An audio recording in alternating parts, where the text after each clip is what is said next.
Le droit, encore un concept pondu par la sédentarisation. Bon, dès qu'il y a deux sapiens qui se côtoient, un cadre prend forme. Comment on communique? Comment on se comporte l'un envers l'autre, avec le reste? Et ça, depuis que Sapiens est Sapiens.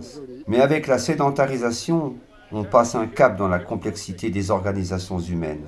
On est plus nombreux, plus concentrés géographiquement, plus dépendants les uns des autres, du fait de la hiérarchisation des sociétés humaines, de la spécialisation des individus. Il faut que tout ce petit monde cohabite et pas se maillotcher en permanence, avoir des repères, se caler par rapport aux autres sapiens, rester à sa place. Et si tu veux changer de place, tu dois le faire en respectant le droit qui s'applique à l'endroit où tu te trouves. Ça a été progressif, comme tout ce que fait Sapiens, à tâtons comme d'hab, laborieux le Sapiens. Au début, c'est les règles de la famille qui s'appliquent.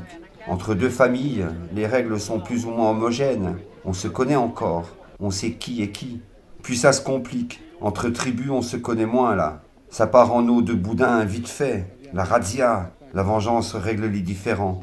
On fonctionne comme ça, on est principalement des cultivateurs, éleveurs à moitié nomades. Puis les sapiens se concentrent de plus en plus. Des cités sortent de terre, contenant des milliers d'individus très différents les uns des autres. Les premières civilisations. Tous ces gens ne se connaissent plus intimement. Certains restent dans la cité, d'autres sont de passage pour toutes sortes de raisons. L'invention du droit les accompagne pour maintenir et développer ces nouveaux agencements sapiens. Nous, là, en Occident, on s'inspire du droit romain, qui a tenté de réglementer, d'ordonner la vie de ses citoyens et de tous les autres sapiens, non-citoyens romains, dépendant de cette civilisation qui a duré 1000 ans.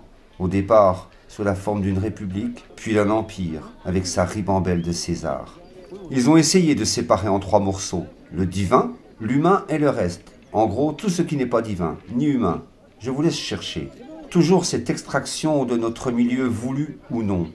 Depuis, on a conçu le droit coutumier, guerrier, civil, pénal, la jurisprudence, le droit privé, public, commercial, administratif et plein d'autres. On n'arrête pas.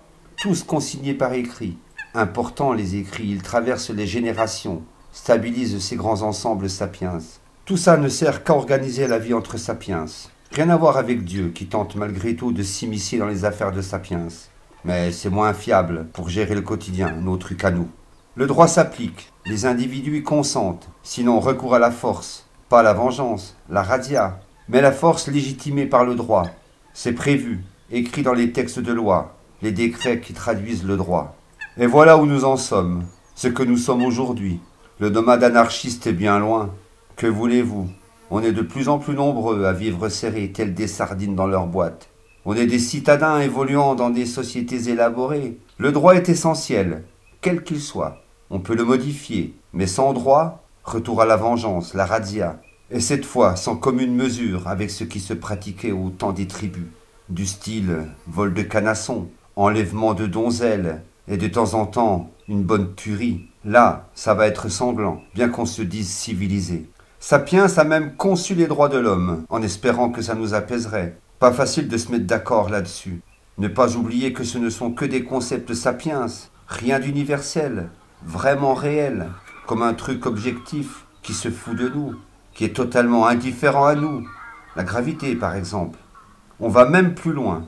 On s'autorise en toute bonne foi à créer un droit ou des droits pour les animaux. Il faut dire qu'on a mis toute la planète sous notre coupe. On s'attaque à l'espace, là. Reste la météo qu'on n'arrive pas à en faire ce qu'on en veut.